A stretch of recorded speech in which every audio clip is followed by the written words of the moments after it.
You're listening to Texas Top Homes. I'm your host, Freeman Sawyer. With me is my co-host, Nancy Curry. And today we're chatting with one of Texas' top leaders, Phil Crone from the Dallas Builders Association.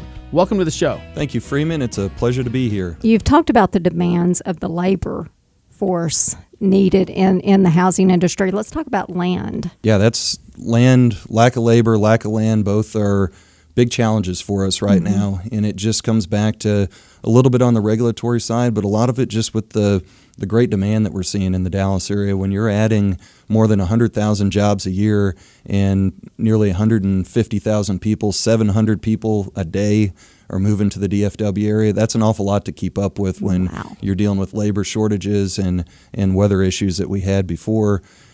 Obviously, supply and demand, you have a lot of demand, limited amount of supply, your lot costs are going up, and that has a negative impact on home prices and housing affordability. Certainly. Yeah, talking about demand, you mentioned 800 families coming to Texas a day. We were visiting with Plano just last week, and she said there's just Collin County, and Plano, I guess in Collin County, has 80 families coming in a day right now. So just to give you a footprint, that supply and demand, this is an economics 101 class right here going on right now. And it's interesting, Texas added 14 million people in the last 40 years. But if you look at the next 40 years, we're going to add more than 30 million people. And there's room for 2.5 more million people in Collin County and 2 million more people in Denton County. So we haven't seen the last of it, and we have plenty of room to grow. We just have to make sure our industry is equipped and ready to handle it. Phil, how can folks find you?